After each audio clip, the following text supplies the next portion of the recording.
Ушогоре чамда палархаж байна чамда хайртай шүү. Уучлаарай ушогоре палархаж байна хайртай шүү. I'm sorry, please forgive me. I thank you, I love you.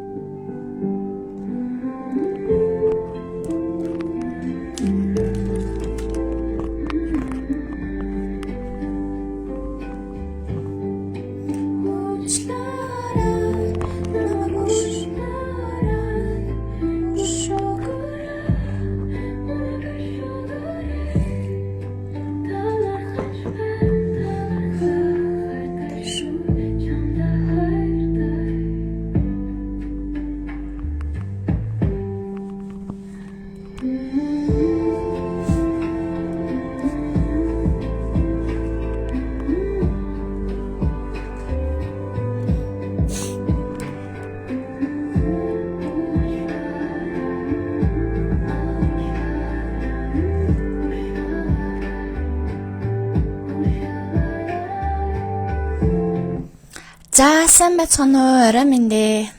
За ингээд өнөөдөр 4 дахь өдрийн орой болсон байна. 1-7 хоногийн 4 өдөр тасралтгүй хэдүүлээ лайв нэвтрүүлэг хийж байна. За ингээд намайг дагдаг, номтой болог пэйжүүдийг дагдаг бүх дагагч нартай, сонсогч нартай, миний бэлтгэл сууж байсан, миний хичээлүүдэд орж исэн сурагч нартай орой мэндийг хүргье. За өнөөдөр ингээд бүр маш сонирхолтой асуултанд хариулахаар энэ лайв хий гэж бодлоо. За юу гэсэн үг вэ гэхээр, за эхлээд анх удаа үзэж байгаа хүмүүстээ зориулаад өөрийгөө танилцуулъя. За намайг Мишка гэж дуудаж болно. Би номтой болог пэйжүүд модератор багш байгаа. За миний номтой болог пэйж үзгэж өөрөө хөтлж өөрөө одоо хөглөж явуулдаг энэ пэйж үз маань зүгээр л мэдээллийн чанартай пэйж үз бишээ. Энэ бол миний өөрийн итгэдэг, дагдаг, сонгосон, сүнслэг зам, миний бүх ингээд ур чадвараараа хийдэг миний өөрийн ертөнц, миний өөрийн төл байгаа. За тийм учраас би энийг ингээд зүгээр нэг пэйж үзсаа гэж өрөөсөө хөтлж авч явдаггүй, тэгэж өрөөсөө боддоггүй байгаа. За ингээд би бол аавра үздэг, амьдралын код гаргаж хүний бичгийн хэвээр бусдыг шинжиж тухайн энергийн төвшин яг одоо таны энергийн төвшин ямар байгаа юм? Тэр энергийн төвшөнтэй нь харьцуулан одоо танд чухал мэдээллүүдийг гаргаж тайлбарлаж хэлхийг хичээдэг хүн байгаа. За дээрэс нь би шалтгаангүй бэлтгэлгээ танхим хичээлийн модератор багш, ярих бэлтгэл, бичиг бэлтгэл хэмээх өөрөө боловсруулан гаргасан онлайн сургалтуудын модератор багшаа. За дээрэс нь би өөрийнхөө дотоод 100% мэдрэмжээрээ шүлэг, дуу, уран бүтээл гаргадаг. За сайн дурын уран бүтээлч гэж хэлж болно. За энэ ийм сонирхолтой юм хүн байд юм аа. За тэгээд би өөрөө энэ одоо номтой болог хэмээх пэйжүүдсийг бол өөрийнхөө зүрх сэтгэлийн дотоод мэдрэмжээрээ хөгөлж явуулдаг. Энэ бол зүгээр нэг юм мэдээлэл дамжуулдаг, ямар нэг талаас нь юмыг ойлгуулах гэж одоо гаргадаг пэйжүүдс гэхээсээ илүүтэйгээр миний өөрийн дотоод ертөнц, миний өөрийн одоо бүх сүнслэг чадвар энэ пэйжтэй минь холбоотой байдаг юм аа. Миний амьдралын зорилго, миний амьдралын бүх одоо сайнтай муутай бүх үеуд маань энэ пэйж үзтэй минь холбоотой байгаа. За сайн уу, вау, гоё харагдаж байна гэсэн байна уу? Тийм үү, баярлалаа. За ингээд өнөөдөр би та нартай зориулаад үнэхээр сонирхолтой сэдв буюу бас нийгэмд ч гэсэндээ сонирхолтой байж магадгүй гэж бодсон сэдвийг ярилцъя гэж бодлоо. За юу вэ гэвэл өчигдөрхөн би сүүлийн одоо энэ 7 хоног дандаа оройны бэлтгэлтэй байгаа гэж та нартай хэлсэн. Манай оройны бэлтгэл маань 7:30-аас 8:30 хооронд үргэлжилдэг. За тэгээд бэлтгэл нэг 5-10 минутаар бид нар ингээл юм асуух ч юм уу 5-10 минутаар хойшлол дуусаад цайц уугаал инээтрээ гэсээрээ л за ингээд нэг 10 өнгөрөөд байгаа. Гэхдээ би яг энэ хугацаанд ингээд нэг орой болгоныг лайв хийгээд яваад байгаа. За өнөөдөр тэгсэн чинь өчигдөр нэг оруулсан лайвын маань доор YouTube суваг дээр маань нэг асуулт ирсэн байна. Надаа юу вэ гэсэн чинь за би таныг сонсдгоо үздгээ. Гэхдээ та яг бурхан юм уу, чөтгөр юм уу, бод садва юм уу, та яг хин юм бэ? Та яг ямар учиртай хүн юм бэ гэсэн асуулт ирсэн. Гэхдээ энэ асуулт бол надад анх удаа ирж байгаа юм шээ. Өмнө нь зөндөө олон удаа та бурхан юм уу, чөтгөр юм уу, хин юм бэ, юу юм бэ гэж асууж лээдэг. Гэхдээ би за арай ч одоо ийм хүмүүстэй жинхнээсээ асуудаггүй байлгүй дээ. Зүгээр ингээд тоглоод асуудаг байлгүй дээ гэж бодоод одоо нүдээ ингээд аниад өнгөрүүлдэг байсан ч гэсэндээ бүр чин сэтгэлээсээ энэ асуултуудыг асуудаг юм шиг болоод ирэхээр нь за окей. бас хариулах хэрэгтэй юм байна. Бас ярих хэрэгтэй юм байна. Магадгүй зарим хүн энэ асуултыг хариултыг сонсноороо бас төөрөгдөл мухардлаасаа гараад юмыг бас өөрөөр харах боломжтой юм байна гэж үзээд энэ асуултын хариултыг та нартайгаа өнөөдөр нэг нүгөө ярилцгаар би бурхан нөөжтгөрөө бод садва юу хийм бэ? Би ер нь хин юм бэ гэдгийг ингээд та нартай танилцуулахаар ингээд сууж байна. За тэгээд мэдээж энэ сэдвийг ингээд ярихын тулд намайг үзэж байгаа, харж байгаа нэг амьдлаг харилцаатай момент хэрэгтэй тэгэхгүй бол би ингээд ганцаараа яриа сууж байгаа юм шиг байх юм бол ирчвч мэн үү?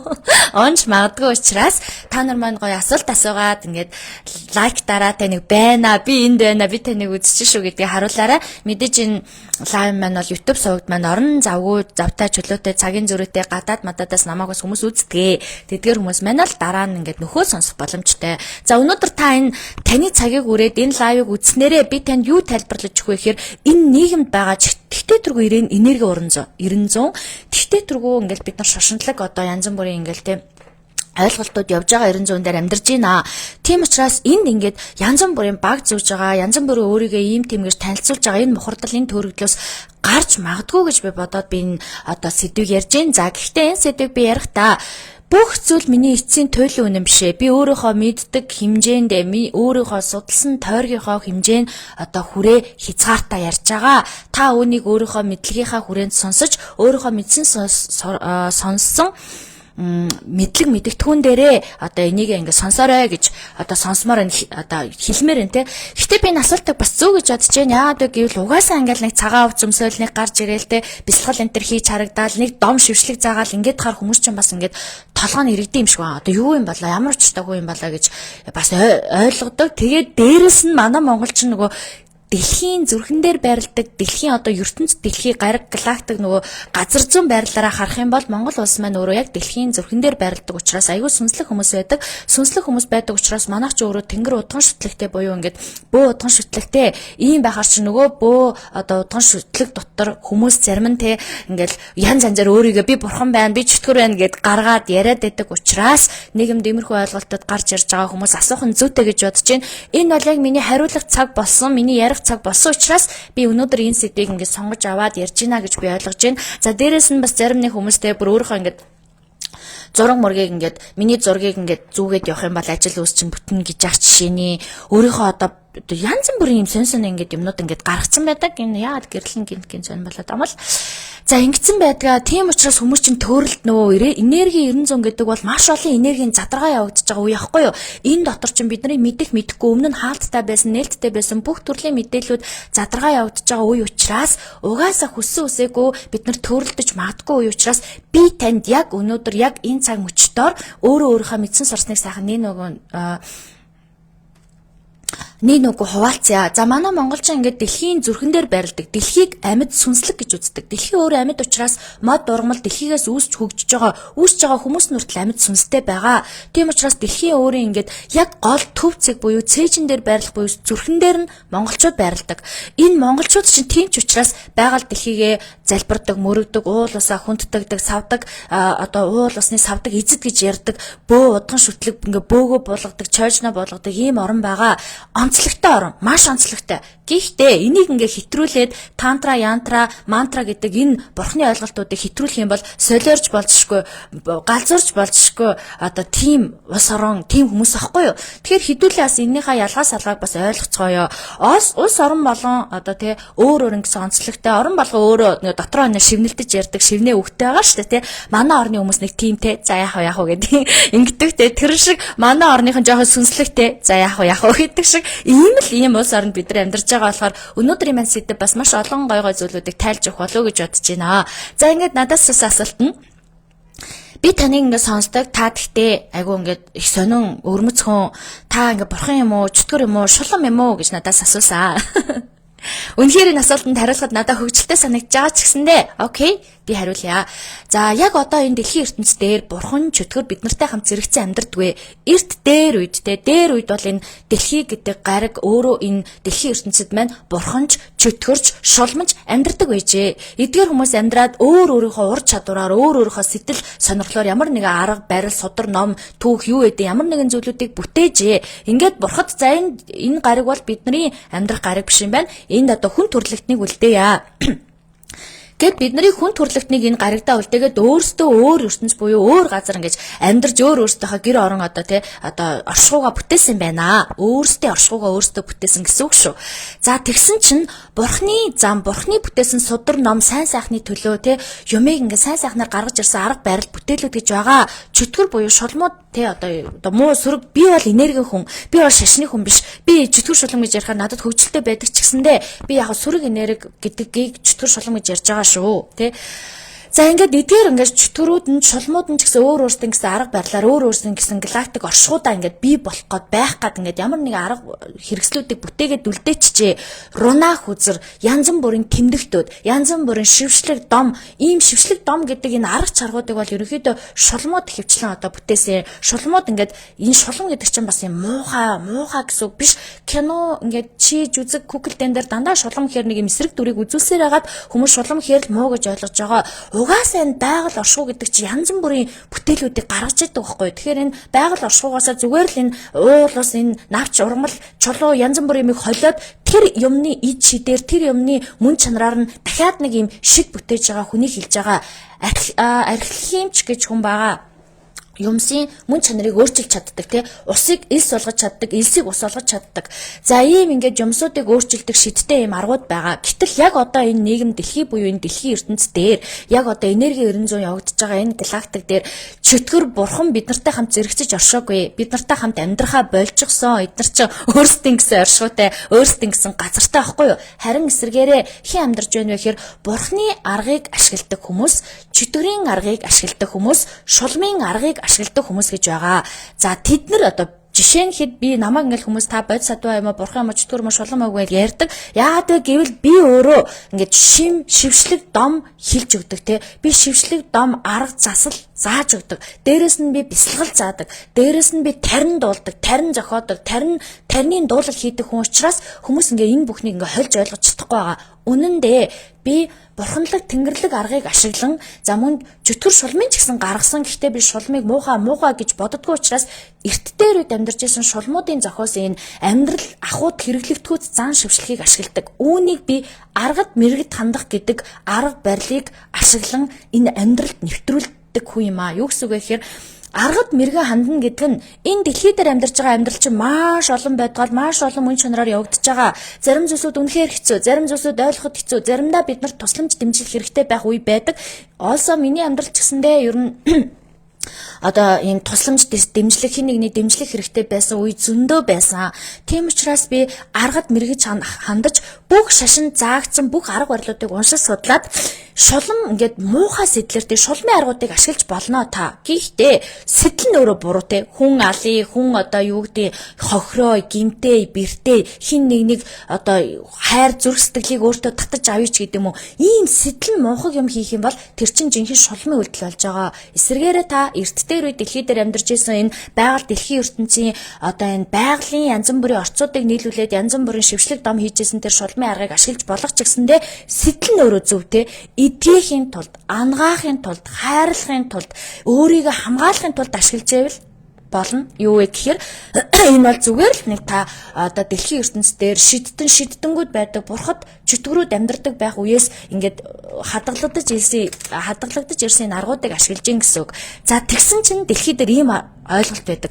Тантра, янтра, мантра гэдэг ойлголт байдаг. Тантра гэдэг бол бидний сүнслэг мэдрэмж буюу сүнслэг чадвар байгаа. Хүн болгонд өөрийн гэсэн сүнс, өөрийн гэсэн сүнслэг чадвар, одоо ур чадвар гэж байгаа. Та би танд нэг жишээ татъя. Жишээ нь хэд та ээжээсээ хол амьдарчээ гэж бодъё. Тэгсэн чинь таны ээж таныг өвдөх үед, зовх үед ингээд таныг зүн сувнгаараа мэдээд миний хүү яаж ингэж залгаж гин. Энэ юу вэ? Энэ бол тантра мэдрэмж буюу хүний байглаас заяагдмал зүүн сов мэдрэмж байгаа. Энэ мэдрэмжийг хөгжүүлээд ахаар зөвхөн өөртөө холбоотой мэдрэмжийг биш, бусдтай холбоотой мэдрэмжийг хүн сонсож чаддаг, мэдэрч чаддаг. За тэр нь тэгээд мэдлэг ур чадвартай хүн байвал зөв буулгаж чаддаг, зөв ашиглаж чаддаг болдгоо. За тэгсэн чинь одоо Tesla гэж байна те. Бидний одоо энэ гэрэл чийдэн энэ лампыг одоо бүтээсэн жинхэнэ одоо юу хүн гэж байгаа шүү дээ. Жинхэнэ шинжлэх ухаанд суурьтай инженер, техникч хүн буюу Тесла гэдэг хүнийг та бүхэн мэднэ.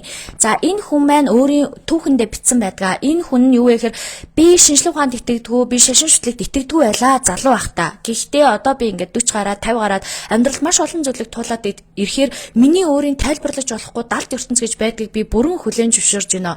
Миний ээж миний амьдралын Тесла өөр амьдралынхаа түүхэнд нэг хэсэг хугацаанд нөгөө найз нөхдгөө өөрөө айгуу тийм өвөрмөц содон хүн айгуу цэвэрч нямбаа айгуу хатуу ширэн хүнд айгуу ингээд шууд юм хэлчихдэг учраас чин сэтгэлийн найз юусаа амьдралын туршид олддгоо.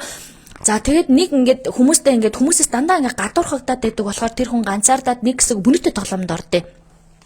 За мөрөдө тоглоомд ороод ингээд өөрөө ядуу амьдралтай тэгсэн хэрнээ ингээд маш олон хөрөнгөө мөнгөө мөрөдө тоглоомд алдаад хамгийн уналттай жилүүдийнхаа үед нь ээж нь өөрөө сэрб хүн байхгүй юу. Ээж нь ингээд айгүй холоос тэр хүн чинь ингээд Америкт амьдраад Америк твд амьдраад Америкийг ингээд танилцаад явж байхад тэр лампа бүтээгээд ингээд юмаа хийгээд явж байхад нь ээж нь залгаад миний хүүд юу болсон юм бэ? Ээж нь холбогдоод залгаж холбогдсон уу? Яаж холбогдсон юм? Ер нь бол миний ээж тийч холбогддгоо. Ээж нь дараа нь уулзсан чинь би чамайг ингээд маш их зөөдөлдөг байсан. Миний хүүд айгүй хэцүү байсан. Тэр онуудад чи юу хийжсэн бэ гэдээ яг тэр Теслага хамгийн уналттай хамгийн хэцүү гэр оронгүй найзгүй байсан үеүүдийг нь асуудیں۔ Тэгээд Теслага ээж минь яаж энийг мэдсэн бол гэдээ бүр гайхаад тэгээ ер нь тэрнээс хойш 70 тухамсаар ямар нэгэн холбоо зүнс өн гэж байдаг гэдэгт итгэсээр ирсэн өөрөө тэр мэдрэмжээ ч гэсэндээ цахилгааны тэр соронзон орны мэдээллийг өөрийнхөө биеийн дээр туршиж үзээд баталж наталсан байдаг. Энэ бол шинжлэх ухаанч хүн, энэ бол өөрөө инженер техникч хүн. Гэхдээ тэр хүнд ч гэсэндээ бурхан шашин далд ертөнцийг хүндэлдэг хүндлэл байсан. За ингээд тантра мэдрэмж бол хүн болгонд байдаг зүнс өн буюу таны дотор та хайртай хүнээ гинт зүүдэлдэг, хэцүү байх үед нь гинт мэдэрдэг энэ гоё чадрыг хэлж байгаа. Энэ бол дэлхийн өөрөө сүнстэй гэдгийг баталж байгаа. Дэлхийн өөрөө сүнстэй учраас, сүнслэг учраас дэлхийн сүнстэй холбогдож чадсан хүмүүс угаасаа мэдээллийг авдаг. Тийм ч учраас би энэ ажлаа яг тэргээр хийдэг. Би хүний бичгийн хэвийг амьдралын кодыг тайлахдаа өөрийн дотор заяагдмал төрлөх заяагдсан зүнс мэдрэмжээрээ тайлдаг. Түүнийгээ тооноос бичгээс тусламж авч ингэж тайлж энэ арга ухаанд суралцсан. За дээрэс нь янтра гэдэг мэдлэг байдаг. Янтра гэдэг нь юу юм бэ гэхээр бид нар ингээд бурхныг шавраар, алтаар, мөнгөөр, гуйлаар хийгээд байгаа. Энэ бол ямар нэгэн сүнслэг мэдрэмжээ бодит зүйл болгож илүү бодитоор ингээд харж холбогдохын тулд бид нар бурхны дүрийг бүтээж байгаа. Бурхны дүрийг бүтээхэд бол бид нар залбирах гэсэн чинь ийм дуу таях хэрэгтэй байна, хүч хэрэгтэй байна, арц хэрэгтэй байна, ийм хэрэгтэй байна, тийм хэрэгтэй байна гэж бид нарт идэл хэрэглүүд хэрэг болж байгаа. Энэ арга ухаан энийг янтра гэж нэрлэдэг байгаа. За түүний дараа тантра гэж байгаа. Тантра, янтра, мантра. Мантра гэж байгаа. Мантра нь болохоор бидний нөгөө хэлээд байгаа ариун үг буюу ариун авиа, ариун шившлэг, ариун залбирлыг хэлээд байгаа. Энэ гурав нийлээд энэ гурав төгс бүрэлдсэн үед хүний өөрийн сүнслэг чадвар мэдрэмж өсдөг гэж үздэг. Гэтэл энэ аль нэг нь хитрээд ирэхээр хүн галзууслаад болчдөг. Жишээ нь хэд хитрхи тантра нөө зүн совнлог мэдрэмж нь хитрхи өгжөөд ирэхээр хүн бараг борог би оруулчлаа гэж боддог. Би энэ газрыг би хөдлөгчлөө те. Яагаад гэвэл өөрөө мэдрээ суужсэн чи яг тэр тохиолдолд дээр ингээ мэдрээд одоо бясалгаад ямар нэг юм хүсээ сууж явах үед нь ямар нэг үйл явдал болонгод энийг би хийчлээ гэдэг нөгөө христийн шашин их тесрэлтийн онлын үед хажууд нь зогсож яснаа би энд их тесрэлтийг хийчлээ хүн төрлөختөнд би бүтээчлээ гэж бодсонтой адилхан зүйл болдог байхгүй юу.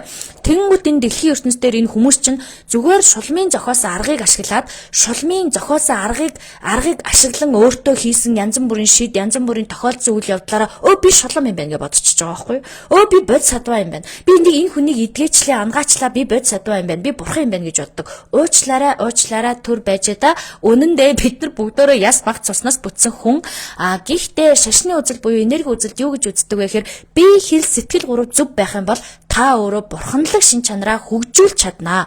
Энгийн байсан хүн бурхан бод садва болох боломжтой. Тэгэхээр биетэй сэтгэлтэй би хэл сэтгэлтэй ингээд бүрэн гүцэд хөгжөөд зүв сайхан байвал та бол бурхан болгох чадвартай юмаа гэж хэлсэн болгоос ш хүн болгоныг чи бурхан чи чөтгөр гэж ингэж ялгаагүй. Үндэ бол би зүгээр л энгийн хүн. Би сүнслэг мэдрэмж тантра, янтра, мантрага ашиглаж чаддаг. Үүнийхээ балансыг тэнцвэржүүлж чаддаг. Энэ сүнслэг чадрын төлөөр маш их ном, содор уншиж, судалдаг, сонирхдаг, хөгжүүлэх гэж хичээдэг. Тэгээд би энийг амьдралынхаа зорилго болгосон тийм хүн. Би яагаад ийм зүйлийг амьдралын зорилго болгосон юм бэ? Би өөр зүйл хийж чадахгүй мó? Үгүй ээ. Би маш олон зүйл хийжсэн. Би маркетингийн менежер байсан, би хөтлөгч байсан, би компани удирдах байсан, би реалтор байсан. Би ингээд би зөндөө олон ажил хийжсэн гэдгээ та нарт хэлдэг те. Би онлайн шоп ажиллаж байсан. Би худалдаа 8 эрхэлж байсан. Бизнесээр эрхэлж байсан. Надад лангуй байсан. Би лангуун дээр ажиллаж байсан. Яагаад энэ бүх ажлыг хийжсэн бэ гэхээр угаасаа зүгээр чадна. Би чаддаг боловч яг ингээд хийхээрээ аз жаргал мэдлэрээ догдлол ингэж байгаагүй. Тийм учраас би өөрөө энэ далд ухамсарлуу ороод энэ бүхнийг судлаад өөрөө зүүн сайн хөгжүүлээд бусдад туслах энэ ажлыг хийхэд надад хамгийн гой санагдсан, хамгийн сайхан санагдсан. Ерөөсөө миний амьдралын зорилго бусдад туслах юм байна штэ. Бид бусдад туслах гоё юм байна гэж бодоод энийг би амьдралын зорилгоо болгосон, амьдралын замаа болгосон өөрийнхөө бүх зүйлийг болгоод явж байгаа. За ингэнгүүт нөгөө яах вэ хүн юм ойлгохгүй ингээд сайн судлаагүй хүмүүс чинь нэг харахад нь шившлэг зааж өгөөл, нэг харахад нь тарин зааж өгөөл, нэг харахад нь бясалгал хийгээд хахаар хүмүүс бас төрөлддөг юм шиг байгаамаа. Уучлаарай. Би аргад мэрэгэн хандж байгаамаа. Би өөрийнхөө энэ дэлхийн ертөнцийн дээр байгаа бүх ичид ямар ч аргыг би ашиглаж болно. Сэтэл нь өөрөө зөв байвал бүх арга танд нээлттэй. Надад болон танд ч гэсэн нээлттэй. Гэтэл сэтэл нь өөрөө буруу. Хүнийг хараах гад шулмын аргыг хэрэгжилж байвал та шулмын одоо өөрийгөө шулам гэж нэрлэдэг байгаа тэдгэр хүмүүс те шулам биш ч гэсэндээ та шулмын аргыг ингээд бусдын муу сайн ингээд өвчлөл зовлонгийн төлөө ашиглаж ин гэсэн үг. Над дээр маш сонирхолтой тохиолдол орж ирж байсан. Юу вэ гэсэн чинь нэг сайхан залуу гэр бүл байсан. Нөхөр нь маш үзэсгэлэнтэй, үнэхээр сайхан, эхнэр нь маш үзэсгэлэнтэй, үнэхээр сайхан. Хоёулаа би харахаар ямар сайхан төгс асууд вэ гэж хармаар хоёр. Гэхдээ бизнесээс болоод мөнгнөөс болоод өөртөө харилцааны боломжгүйгээс болоод хоорондоо салах дээрээ тулаад маргалтаад явж исэн аль аль нь над дээр ирж үзүүлж исэн. Гэтэл тэр хоёрын дунд маш сонирхолтой зүйл болж исэн. За нэрийг хэлэхгүй болохоор хин гэдгийг нь мэдэхгүй байлгүй дээ арайч тий. За тэр хоёрын ингээд нэг нь жоохон төөрөлцсөн юм уу яасан өөртөө бас айгүй ихтгэл үнэмшилтэй өмсөлтэй эхнэрийгээ одоо хороолох гэх юм уу те өхүүлэх гээд ингээд бөөд хандаад бөөд ингээд би чамд 50 сая төгрөг өгье чи ингээд миний эхнэрийг өхүүлж өгөөч гэсэн юм байна одоо зөрчил маргаа нүнхээр давсан юм байна нөгөө пөөнч хүн алхаад 50 сая төгрөг авч лээдэг те нөгөөдг нь авсан юм байна аваад тэгээд эхнэрийг нь ингээд одоо ямар нэгэн зан үлмэл хийж өгөх гэжсэн юм уу яах гэжсэн тэгжээснаа буцаагаад нөгөө эхнэртэй нь холбогдсноо танаа нөхөр намайг таныг өхүүлэхийн тулд надад тэдэн төгрөг өгсөн та надад 30 сая төгрөг өгвөл би таныг аварна гэж хэлсэн байгаа. Энэ одоо яатсан төөрсөн хүмүүс нь очиж тэр их мөнгөө өгөөд яатсан төөрсөн тэр одоо бөөн одоо тим хийх гэж сууж идэв. Би бол үнэхээр гайхтгаа иймэрхэмд үнэхээр миний хөвгөлтэй санагддаг. За тэгвэл сайхан дэлхийд яри те. Тэгээд эмэгтэй над дээр ирээд ярьсан. Ингээд би ингээд амьдралын мөн чанар юм байдаг та гэсэн мэд би шууд ямар тэнийг юм бэ? Та нар ч одоо эрүүл сарвал ухаантай юм уу? Тэ жоохон ном уншилтаа, жоохон амьдрал суралцалтай, арай өөрөөр амьдралдаа, юмсыг өөрөөр харалтаа гэж тайлбарсан. Яагаад гэвэл хүмүүсийн төрөгдлийг ашиглаад тэр хүмүүс дундаас нь тэр одоо бөөч юм одгон ч юм уу ямар хүн байсан тэр хүн нь ингээд амар их мөнгө ингээд завшиж байгаа. Нөгөө хоёрын сэтгэл зүйн гомдол цөхрөл дээр ингээд тоглолт хийцэн байгаа байхгүй юу? Ийм тэнийг битгий байгаа чинь монголчуудаа би монгол хүмүүсээ сүнслэг гэдгийг мэднэ, чадвартай гэдгийг мэднэ. Манайх маш олон бөө чойчон болгодог хүмүүстэй гэдгийг мэддэгч тэр хүмүүс бурхан биш. Тэр хүмүүс чөтгөрч биш. Одоо өөрийгөө бас биш шулам гэж нэрлэдэг хүмүүс байгаа. Тэр хүн өөрийгөө ойлгохгүй байгаа байхгүй юу гэхээр та шулам бишээ. Та зүгээр шулмын аргыг ашиглаад сайн муу үйл хийдэг болохоор өөрийгөө шулам гэж ойлгож байвал үгүй. Та зүгээр л ястаа махта цустай хүн байгаа. Энийг нэг жоохон ойлгоод тэнгэр ертөнц рүү жоохон буумаар байна те. Хөрсөн дээрээ буугаа жоохон хөлөөрөө алхаж явмаар байна. Мэдлэг чадвараа балансаа хизээш битгий алд. Ийм ч учраас би амьдралын бичгийн хэв амьдралын тоог надаар ингээд заалах гад ирсэн шавнартаа би хилдэг байсан. Юу гэж хилдэг вэ гэхээр энэ хүмүүсийг хин юм би бурхан би чөтгөр гэж бодуулдаг гэж та буюу хүмүүс яадаг вэ гэхээр хүү та ямар мундаг юм бэ та намайг идгээчлээ бурхан минь бод садваа минь өстө чөтгөр минь юу минь ч гэдгийг ингээд бүр ингээд өөрөө ч бодоогүй тэр их хүндлэл өөрөө ч төсөөлөөгүй тэр их бишрэл өөрөө ч төсөөлөөгүй тэр үгнүүдийг хүн сонсчоороо хүн гэдэг чи айгүй хэврэгээ хүн гэдэг чи айгүй бас мунхаг үедээ мунхагаа ийм болохоор ингээд би бурхан юм байна би чөтгөр юм байна би мундаг юм байна гэд бодчихдаг үнэндээ үгүй тийм үедээ хүн доошлох хэрэгтэй байхгүй юу? Би үнэндээ бурхан чөтгөр бишээ те. Би зүгээр энэ чадваруудыг ашиглаад бурхан чөтгөрийн гаргаж ирсэн чадваруудыг ашиглаад нэг хүнийг эдгээчлээ. За миний сүнслэг мэдрэмж өндөр байгаа юм байна шүү дээ. За намайг ингээ хүн эдгээхэд тусалсан дэлхийн ертөнц бурхадтай баярлаа гэд явж явах хэрэгтэй болохоос биш. Би бурхан, би мандаг, би бод садваа гэж ингэж явах ёсгүй. Миний зургийг та нар зөө. Миний ямыг худалдаж авч гэдэг юм уу те. Ингэж явах ёсгүй гэж би боддгоо.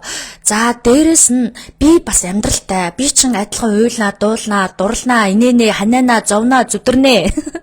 Би ч одоо ингээ хүн зүгээр зүн сонго ашиглаад энэ сүнслэг мэдрэмж энэ энергийг судалсан болохоор надад ямар ч зүйл тохиолдгүй гэсэн үг биш ээ. Өрөөсө бүгдээрээ өршөө тохиолдож байгаа. Гэхдээ энэ аргуудад суралцсанараа би энэ амьдралын мөн чанар суралцсанараа энэ бурхны тарныг сурснараа чөтгөрийн шившлгүүдийг сураад энэ бүхнийг сайн сайхан зүйлийн төлөө хавсарч аргад мэрэгж хандсанараа би өөрийнхөө амьдралд яаж туссан бэ гэхээр хэрвээ би өвдөх юм бол өөрийгөө эдгэж чадна те. Би одоо бүр амар те өвхлийн өвчин тусчаад өөрийгөө эдгэнэ гэж хэлээгүй шүү. Би өөрийгөө хагалгаа маглаанд оруулж чадна гэж хэлээгүй шүү.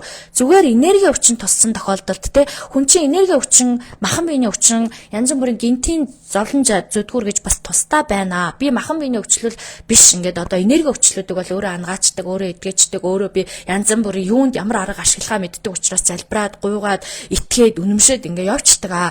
Гэхдээ яг ингээд одоо боддоор гар хөлмөнд тасрах юм бол би ч одоо эмнэлэг домлогт явна штэ. Очиж эмчлүүлнэ, оюулна, хадуулна. Юу надад ямар эмчилгээ хэрэгтэй тэрийг л авна штэ тий.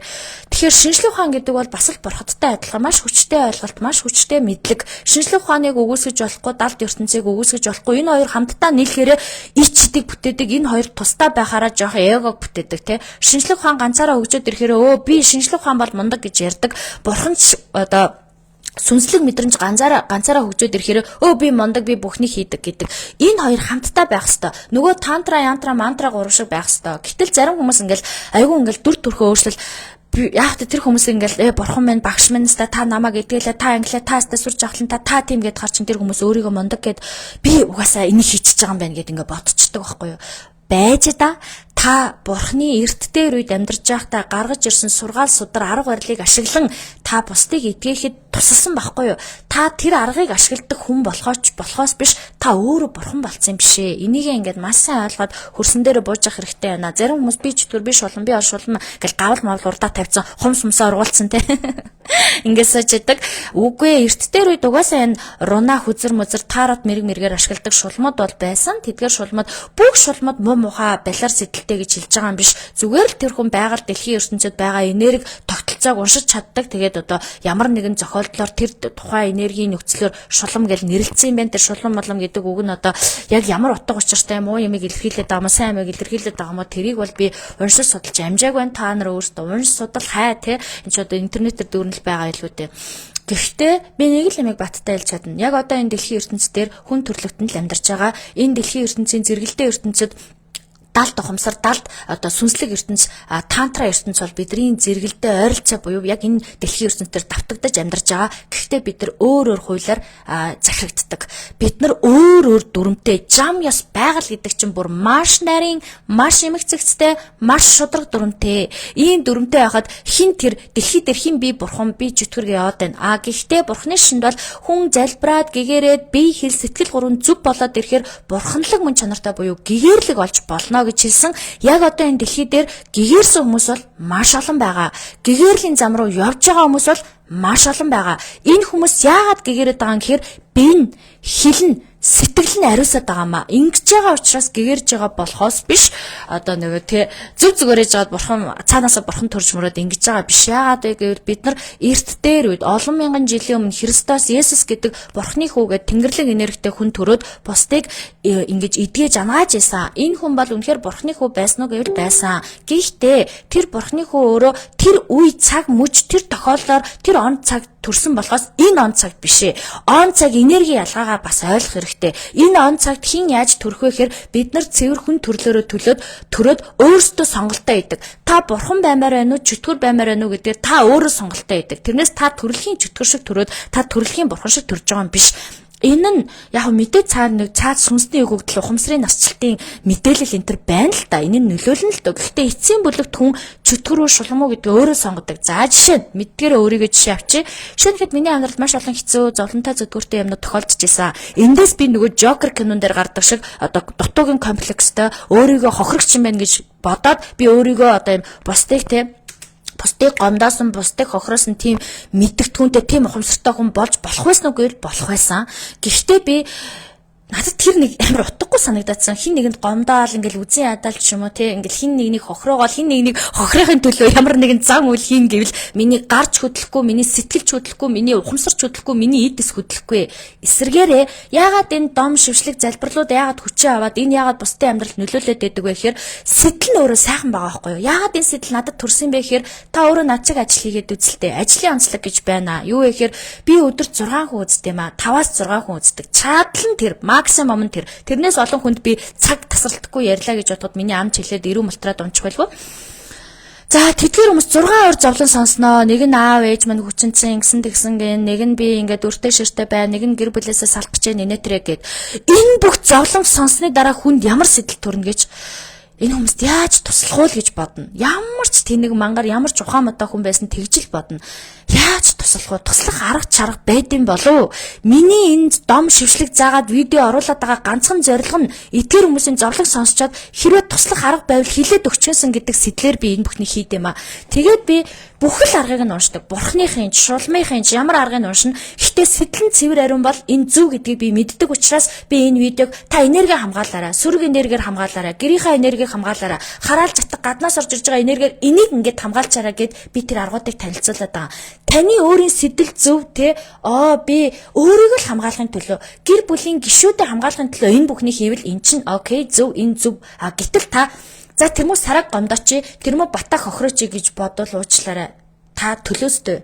Та эннийхээ төлөөсийг нэг удалгүй бие өвддөг ч юм уу, гарц гарлаг гардаг ч юм уу, янз бүрийн асуудлуудаараа өөрөө та хүртдэг. За ингэнгүүт хүмүүс чинь бас гадны хүний дүр төрх ярина.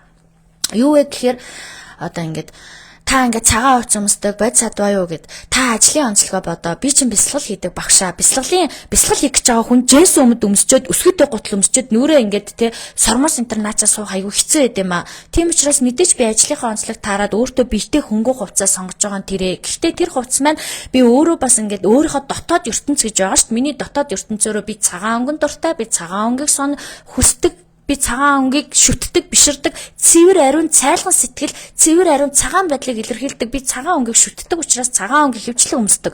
За тэгээд зүгээр нэг хувцас гэхээс илүү надын ингээд нэг жоохон чамин ганган сайхан байвал надад гоё таашаалтай сайхан байдаг. Би ч өөрөө ингийн амьдралдаа ч ерөн жоох юм дэгжин ганган байх дуртай харин ч эсэргээр ингээд даруухан болчиход байгаа болохоос ш оюутан байхдаа ч юм уу ер нь одоо ажил төрөл хийж байхдаа нилээ ингээд ганган дэгжин эмэгтэйлэг стилтэй хүмүүс гэж байдаг штэ тийм эмэгтэйлэг стилтэй байсан болохоор хүн чинь өөрийнхөө ертөнцөөр хувцсноор өнгө төрхөө сонгоно тэгээд л тэр цагаан хувцыг өмсөж тэгж бясалгаж тэгж суудаг юм а ажлаа хүндэтгэж штэ сонгож байгаа юм а хүндэтгэж би бясалгалын ачаар амьдралаа өөрчилсөн майндаа өөрчилсөн маш олон хүн тусалж исэн бусдыг эдгэж исэн ангааж исэн бусдын амьдралыг сайн сайхан руу чиглүүлж исэн. Би энэ ажлаа хүндэтгэхгүй бол би өөр юу хүндэтэх юм бэ? Миний бүх зүйл миний ажил байхгүй юу? Миний бүх зүйл миний ертөнц, миний бүх зүйл миний энэ хийж байгаа ажил учраас би бүх сүнсээ өгч хийдэг. Бүх одоо энергиэрээ бүх чадвараараа хийдэг. Гэхдээ миний амьдрал ч гэсэн цаана асуудал гардггүй гэвэл гардгаа. Надад заримдаа мөнгөний асуудал гардаг. Би ямар шившлэг, ямар домыг хийгээд тэр мөнгийг дуудах энергийг цуглуулахаа би мэддэг ч гэсэндээ зарим үедээ зав нь болохгүй, зарим үедээ сэтгэл нь хөрөхгүй, зарим үедээ яг хийхээр нөгөө амьдрал ертөнцийн зам ёсны тохиолдол нь бүрэлдэхгүй гараад хийхгүй байх тохиолдол гардаг. Ингээд хийхгүй байхаар адилхан л ингээд мөнгөний асуудалтай ч юм уу энэ төр ингээд явах тохиолдлууд байдаг. Гэхдээ яг хийгээлтэй сэтгэл зүрхнээсээ окей би хий гэх юм бол миний өөрийн дотоод хүний чадвар гэж байгаа. Би маш сайн манифест чинь. Юу гэсэн үг гэхээр би өөрийнхөө хүссэн зүйлийг үнэхээр сайн хүчтэй дуудаж чаддаг. Яагаад гэвэл би багаасаа хоёргүй сэтгэлээр энэ зүйлийг мэддэггүй байхдаач, уншдаггүй байхдаач, судалдаггүй байхдаач итгэдэг байсан учраас миний зүрхийг яраад үзэх юм бол цэвэр ариун сэтгэлээр дүүрэн байдаг учраас би манифест хийхдээ маш хүчтэй байдаг. Би шившлэг залбирал хийхдээ маш хүчтэй байдаг. Тийм учраас би нууц групп гэх тэргэл сарныхаа нууц группийн хүмүүсийн өмнөөс ажил амьдралыг нь даатгаж манифест хийж өгдөг өө. Энэ бол инээгээ таниагаа шоолоод гайхаад гахаад ах юм бол ерөөсөө байхгүй. Угаасаа л зүгээр л бодит зүйл. Эсвэргээрээ нийгэмд байгаа бүр ингээд те тантра, янтра, мантра гурав нь гажцсан. Энэ гурвынх нь мэдлэг чадвар нь дээшээ доошоо болцсон. Балансаа алдсан. Өөрийгөө амьд бурхан амьд чөтгөргөө бодцсон хүмүүсийг та одоо тэдгээр хүмүүсийг бодоод ийм өчтэй явж байгаа мэн гэдгийг ойлгоо. Тэрнээс биш бүх зүйлээ илэн далангуй хийж байгаа, хэлж байгаа, дээрэс нь энэ зүйлүүдээ энийг чаддаг, энийг чаддгүй гэдгээ ингээд мэдээд ингээд хэлж яхад одоо юун тийм инээдтэй, юун тийм гайхалтай, юун одоо тийм сонир содон байгаад байдгийг бол би бол ойлгохгүй. За тэгээд нэг иймэрхүү хүн байд юм аа. За дээрэс нь би эн чинь ингээд энэ ажлаа хийгээд явахаар та хэрвээ фитнест 1 жил явбал ямар болох вэ? 2 жил явбал ямар болох вэ? 3 жил явбал ямар болох вэ гэдэгтэй адилхан би энэ ажлаа 6 жил хийж гин. Дээрэс нь би өөрөө манифест энэ залбирал мөрөглөө 4 жил хийж байгаа. Инхээр хүн чинь дадна, туршлагажна, өснө. Миний өөрийн дотоод сүнсний чадвар өсдөг. Тийм учраас би зүүдний зүүн тайллыг хийдэг. Энийг надад хинч зааж өгөөгүй. Би өөрөө сурсан юм аа.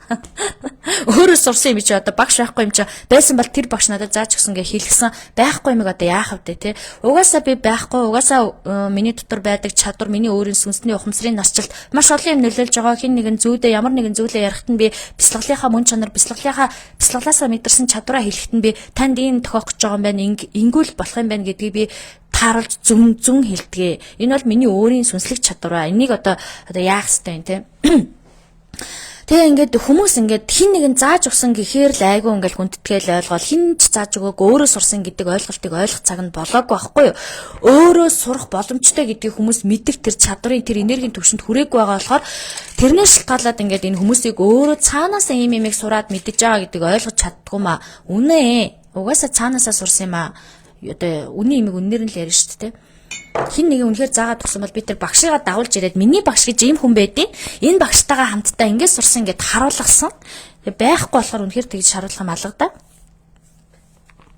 Хин намайг өнөөдрийг хүртэл чиглүүлж, өнөөдрийг хүртэл хин намайг хамгаалж ирсэн бэ гэвэл миний өөрийн итгэж үнэмшдэг биеэр тулсан багш Буддагийн сургаал. Би Буддын сургаалыг уншдаг, судалдаг, шүтэрдэг багш одоо биширдэг. Би Буддын шашныг гэж хэлээгүй шүү. Би Буддын сургаалаг гэж хэлж байгаа шүү те. Энэ шашин бурхан хоёр гэдэг чи ялгаатай. Би Буддын одоо гандан манданд очиод ном сонь уншуулдаггүй гэвэл үгүй. Би тэгж явдаггүй. Яагаад гэвэл би тэр өөрийнхөө тарныг өөрөө чин сэтгэлээсээ уншаад өөрийгөө засаад өөрөө энэ тарнаа мэдрүүл өөрт нь тарны шид орж ирнэ гэдгийг мэддэг учраас өөрийнхөө заслыг, өөрийнхөө энергийг өөрөө хийгээд явдаг. Бусдыг ч гэсэн өөрийгөө засцур, өөрийгөө эмчилзур, өөрийгөө ангаацур, өөрийгөө өөрчил, ухаанаа, майнда, мэдлэгээ, энерги өөрчилжүүл та бүхний хийх хүчтэй. Та би хэл сэтгэл гурвч ариусгах тусам таны дотоод мөн чанар хөгжин гэж би ингэж заадаг, ингэж сургадаг, ингэж хэлдэг. Миний майнд, миний одоо дэлхийн ертөнцийг харах нүд world view бол ийм. За тэгсэн чи хүмүүсээс ингэ асуусан байсан. Хүмүүс ч гэжтэй нэг л хүн л асуусан байсан л та. Шулмууд ингээд дэлхийн ертөнцийн дээр айгүй үзэсгэлэнтэй хүмүүс байдаг. Тэ шулан болгоно л юм хөөрхөн байдаг. Та одоо ингээд амар үзэсгэлэнтэй, та шулмуу гэд бас асуусан байсан. Цаанаасаа ээж аваас ийм царайтай төрчлөө. Тэгээд танд царайлаг харагдаад гоё харагдаж байгаа бол баярлаа, сайхан байна. Би ч одоо өөрийгөө арчлахгүй явах юм бол бас л хачин л юм харагдана. Тодорхой хэмжээнд арчлаад аятайхан болчоор аятайхан л харагдтыг. Өөртөө тохирсон таарсан хувцас өмсгөрөө гоё л харагдтыг. Өөртөө тохироогүй таараагүй юм өмсгөрөө үзэрийн л юм харагдтыг. Би бод энэ миний юу яриад байгааг ерөөсөй ойлгодгүй шүү дээ. Цаанаас л одоо юу ч гэж хэлэх хэрэгтэй. Угаасаа л ийм л шүү дээ. Үний юм чи яах юм? Утсан дээр комментууд харагдахгүй маа. Комментууд одоо харагдаж байна. За тэгэхээр та нар маань бол те хүмүүс тэгтээ яг амьдрал дээр мэтгэл үнэмшилтээрээ сонголтоо хийх цаг ирдэм аа. Би одоо нөө Joker киноноор маш ойлгомжтой гардаг штэ тэр хүн ингээ зүг зүгээр ингээл төрөөл те төрөөл тэгэл айгүй олон нийгмээс юм нэг юм трама аваад тэрнээс шалтгаалаад ингээл айгүй гэмт хэрэгтэй хүн болоод дуусна шүү дээ. Одоо эхнийхээ анги дээр дараа нь хоёр дахь анги дээр юу болтой мэдэхгүй. Тэгээ ерөнхийдөө нэг тиймэрхүү нийгэмдэр зөндөө байдгаа те хүмүүс ингээд айгүй өөрөө багаасаа бол ингээд бид нар бүгдөө цэвэр харин төрж байгаа. Нэлх байхдаа бид нар ямар ч тийм муу мухай сэтгэлгүй, ямар ч мухай бодлого цэвэр харин хөөхөн бүгдөө л юм хайрлагдах гал хөөхөн хүүхдүүд төрж байгаа. Ээж нь аав нь амьдралын ингээд эргэн тойрон нөхцөл байдал янз бүрийн зүйлээс болоод гомдоо дуурлаад уучлаад зарим нь айгүй мухай чөтгөр шиг шулам шиг ааштай болсон. Зарим нь айгүй сайхан тэнгэрлэг болцсон л байдаг. Тэр зан чанарын хувьд бол чөтгөр шиг зантай, бурхан шиг зантай гэж ялгаж яривал болно те болно шүү дээ. Зарим хүмүүс чөтгөр шулам шиг зантай хүмүүс зөндөл байдаг шүү дээ те. Тэгэл сайхан ингээл бүр хаанаасаа төрсөн бол энэ хүн ямар гоё төрсөн бэ? Ямар сайхан сэтгэлтэй юм бэ? Яагаад ийм гоё юм бодож явдсан болоо гэж бодмар сайхан төрмөл заяагдмал хинт ч гомддгүй, хинээс ч юуч гуйдгүй, яг сайхан байгаагаараа ингээд нэг сайхан цэлээсээ уршиг, цэнгэг уршиг хүмүүс явж л байдаг. Тэр хүнийг бол би дотроо өөрийн дотоод зүрх сэтгэлдээ гэгэрсэн, өөрийн дотоод сэтгэлдээ цэвэр ариун, тунгалаг сайхан хүн байна гэж хардаг. Энэ бол миний нүдээр бол тэр хүн бодисад ба. Тэр хүн миний нүдээр бол бурхан. Тийм үү? За тэгээ муу муухай олцсон хүнийг бол за яг энэ хүн бол хөөрхөө зовлон үзэжтэй амьдралд асуудал гарсан юм байна да. Уур уцаар нэмэгдэжтэй өөрийнхөө сүүдрийн талыг нилээ ингээд хөгжүүлсэн юм байна да гэж боддог. Тэрнээс шүү энэ чөтгөр юм байна, өөр шулам юм байна гэж боддгоо. Харин өөрийгөө би шулмаа гэж зарлаад байдаг хүмүүсийг бол үнэхээр гайхдаг. Та шулмын аргыг хэрэглэж дом шид ямар нэгэн хүнд зарим юм хүслийг нь биелүүлэхэд тусалж байгаа холбогч өөрийг хийж байгаа болохоос ш та шулманд төрсэн биш ээ. Та тэгвэл шулан байсан бол өөр ертөнцид амьдарч байгаа штэ. Шулмын ертөнцид амьдарч байгаа. Юу гэж дэлхий дээр амьдрах вэ?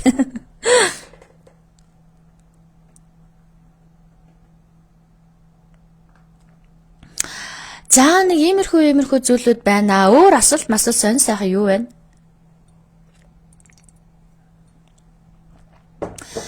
Тэгээд манай монголчууд аюу их юм сүнслэг хүмүүс учраас сүнслэг мэдрэмжтэй учраас яг юм сүнслэг юмд их татагддаг цаанаасаа. Гэхдээ татагдана гэдэг итгэж үнэмшнэ гэдэг янз бүр бид нар бурхны миний сонголт бол бурхны сонголт би бясалгал хөгжүүлээд те би бурхны сайн сайхан зүйлийг дадуулаад өөрийнхөө бие хэл сэтгэлийн бохирдлыг өөрийнхөө чадвараараа гаргах гад явж байгаа, зорж байгаа, сурж байгаа, мэдж байгаа хүн болохоос биш бурхан болоос байгаа хүн биш ээ. Гэтэ дээр үед грекийн домгуудад юу гэж гардаг вэ гэхээр дээр үед ингээд энгийн хүмүүсээс нэг арай жоохон онцгой, гоо үзэсгэлэнгээр онцгой ч юм уу, эрдэм мэдлэгээрээ онцгой ч юм уу, ур чадвараараа онцгой ч юм уу тэр хүмүүсээ бодисадва гэж нэрлэж тэр хүмүүсээ бурхан бодисадва гэж одоо дуудаж хүндэтгэж бусдаас илүү одоо юу гэдэг залдаг байсан гэх юм уу тэгдэг байсан юм бэлээ. Тэгээд бурхад ч гэсэндээ өөрсдөө тэр бодисадва буюу ингээд энгийн биш нэ илүү гоо үзэсгэлэнтэй төрсэн ч юм уу, илүү ухаалаг төрсэн хүмүүстэйгээ ингээд грекийн домгийг ярьж шүү. Ингээд одоо бурхан хүн энгийн хүн хоёрын дундаас төрсэн янз бүрийн домгийн амьтад байдаг штэ тий. Тэдгээр амьтад бол төрсэн гэж үздэг юм бэлээ.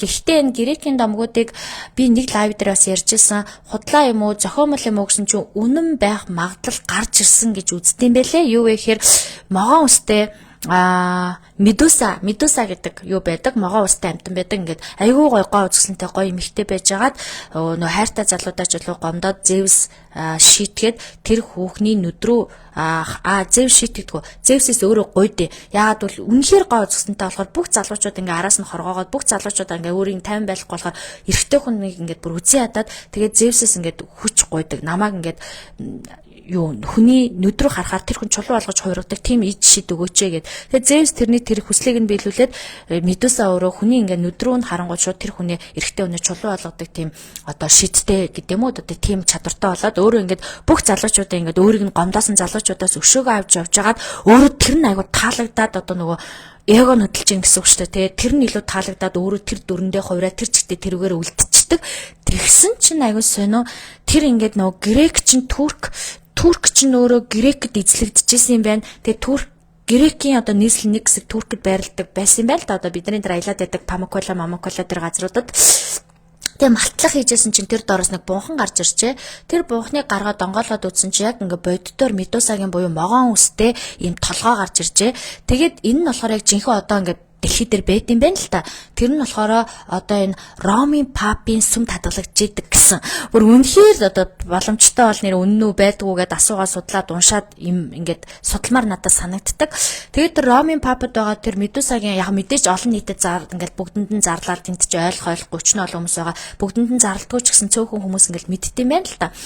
Тэгээд тэрнээс үүдэлтэй энэ грекийн дээр үе одоо Зевс, Мевс, Афина гэдэг энэ бурхтын домгууд ер нь Геркулес энтер гээл те энэ бурхтын домгууд ер нь үнэнний ортой юм байна шүү. Энэ ер нь байд юм байна шүү гэдэг одоо ийм юу гарч ирсэн гэсэн ойлголтууд гарч ирсэн гэсэн. Энийг би хаанаас сонсон гэхээр би нөгөө хэдэн онд лээ нэг жилийн өмнө лөө өнгөрсөн жил хаа би Турк руу аялсан юм. Өнгөрсөн жил илүү тэрний өмнөх жил Турк руу аялсан чинь манай Туркийн хөтөч игч айгуу тийм өөрөө түүх мөх уншдаг Туркээс сурах гад айгуу тийм нэг ном уншдаг Туркийн тэр хүмүүсээ аялагчтай айгуу сонирхолтой байх гал янз бүрийн түүх мөх хүмүүсээс айгуу асууж масуудаг тэгж хэл сурсан гинэ. Тэгээ тэр игч өөрөө тэр нэг одоо Турк хүмүүсээс сонсоод ийм болсон юм байна хэдэн жилийн ийм болсон юм байна гэд ярьжсэн.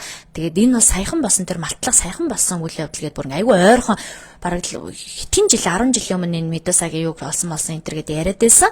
Энэ бол тэгтээ нэг амар тийм худлаа юм шиг надад сонсогдоогүй. Яагаад гэвэл тэрний дараа айгүй олон юм болсон. Тэрний дараа ингээд би грекийн тэр турк руу явж ирээд тэр ингээд аялж ирээд айгүй олон төгс сонсоод айгүй дурлаад грекийн тэр одоо домог момогт айгүй дурлаад грекийн домог момог ингээд уншсан. Нэг хэсэг уншиж машаад айгүй сонирхсон. Тэрэн дээр бол ингээд айгүй олон номнууд донд бүх тэр номнуудын тэр түүхүүд нь хоорондоо айгүй ингээд холбогддсон байлээ.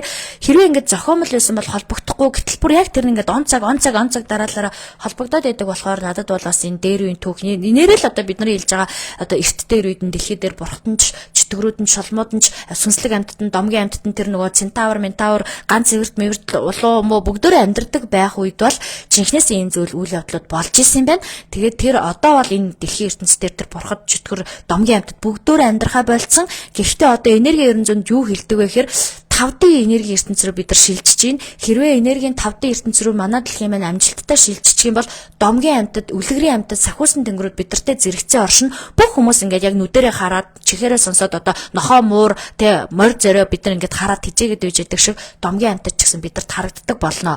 Яагаад гэвэл хүмүүст айгүй гшүүлт явагдана, айгүй шигшилт явагдана. Энэ энергийг ойлгодог, энергийг өсгөж чаддаг, бясалгал йогаг хийдэг, энэ сүнслэг мэдрэмжтэй залбирч мөргөж чаддаг хүмүүс үлдээд ямар ч мэдлэггүй ойлголтгүй бүр хар бараан хүмүүсийн ямар нэгэн өвчин ямар нэгэн шалтгаанаар үгүй болоод дэлхийн хүн маш одоо цөөхөн болоод одоо бол 8 тэрбум хүн байгаа шүү дээ тий. Гэтэл одоо 3 тэрбум юм уу 2-оос 3 тэрбум хүн болох үед нь гэсэн байгаа байхгүй юу? 2-оос 3 тэрбум хүн болох үед нь тэр дэлхийн домгийн амьтад гарч ирнэ. Энэ нь бол нөө сүнслэг хүмүүс ингээд амьдарч байгаа учраас тэднийгээ хүндэтгэж хайрлж хамгаалж ингэж авч явна гэж ингэж одоо иймэрхүү зүйл энэ одоо энергийн 900-ны мэдээллүүдэд иймэрхүү мэдээллүүд байдیں۔ Тэгээ энэ нь бол өстой нөгөө таны өөрөө чи итгэхгүй асуудал байх. Гэхдээ энэ 900-д яг одоо бид нар яг одоо энэ нүрээ хараад амьдарч байгаа бид нар бол үзэж чадахгүй. Яагаад гэвэл энэ 100-аар яригдах биш. Хэдэн 100-аар яригдах сэдв баггүй юу? Хэдэн 100-аар яригдах юм одоо юу? Сэдв буюу шилжилт. Тэгэхээр бид нар бол үзэж угаасаа харж амжихгүй ч гэсэндээ бидний дараагийн сүнсэн бие, тэрний дараагийн сүнсэн биед бол хизээ нэгэн цагт айгүй хөгжсөн болно шүү дээ. Бид нар ч олон төрлийг авч байгаа юм чинь хөгжөөд сүнслэг чадвар ич хід тэр дотоод юм нь ингээд хөгжсөн хүмүүс тэр домгийн амьтад, үлгэрийн амьтадтай хамт амьдрах тийм 90 цаг ирнэ гэж ингэж үздэг юм аа. Энийг ингээд та нар манаас юу гэж бодож гин, юу гэж одоо ойлгож гин, те ойлгож гин үү, ойлгохгүй байна уу? Өнөөдөр манай бяцлаглалын шав надад тэгж хэлсэн. Багшаа би таны яриаг айгүй их сонсдог. Гэхдээ би нэг сонсоод ойлгодгүй би багада 3-аас 4 удаа давтаж сонсчиж сая нэг юм ойлгодог гэжсэн. Мэдээж аргагүй энэ бол угаасаа ойлгомжтой шүү дээ. Яг бол үргэлж ингээл ийм судлаад уншаал ингээгүй юм чинь хүн нэг сонсоод шууд хүлээж авч чадахгүй 2-оос 3 удаа давтаж сонсч иж нэг чих рүү орно. Түүний дараа дахиад зүрхээрээ сонсч иж энэ бүхнийг бүр тайлж ойлгож ингээд задлах байх л та. За тэгээд бид нар энэ мэдээллүүдийг ингээд задлана гэдэг нь энергийн задаргаа. Өнөөдрийн миний лайв бол энергийн задаргаа явагдаж байгаа ийм лайв болж байна. Юу гэхээр зарим зүйлүүдийг би ингээд үнэхээр ярмаар байсан ч за хүмүүс ойлгохгүй дээ яршиг гэж бодоод ярьдаггүй. Зарим зүйлүүдийг би үнэхээр ярмааргүй байсан ч за энийг ярихгүй л хүмүүс ойлгохгүй байна гэж бодож ингэж ярьдаг. Өнөөдрийн энэ 7 хоногийн сүүлийн лайвууд одоо өчигдөр явагдсан, өнөөдөр явагдсан, уржигдөр явагдсан, өхлийн талаар явагдсан, яригдсан энэ ярианууд бүгдөө цаанаасаа энергийн задаргаатай хичээлүүд болж байна. Энэ бол цаанаасаа миний сүнсний даалгавар буюу би яг энэ цаг мөчид би ярих ёстой байсан цаг хугацаанд болцсон учраас ярьж байна. Та ч гэсэндээ сонсох цаг хугацаа болцсон учраас сонсож байна. Эндээсээ авахын аваад, хаяхын хаяад итгэх юмдаа итгээд итгэхгүйг нь бодоод зүүдлээд хоноорой.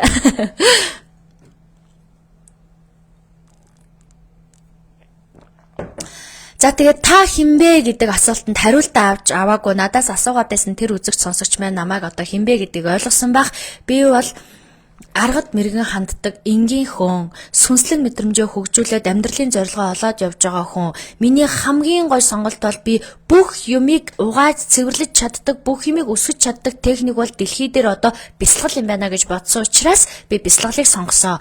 Надад маш олон хүмүүс зовлонгоо ярьдаг болохоор тэр хүмүүсийн зовлонд нь таарсан мэдээллийг олж өхийн тулд би шулмынхын чаргыг, чөтгөрийн чаргыг, бүгдийнх нь аргыг уншиж судлаад энийг сайхан сэдлийн үүднээс ашиглаарай гэд тарааж дэлгэж тавьсан.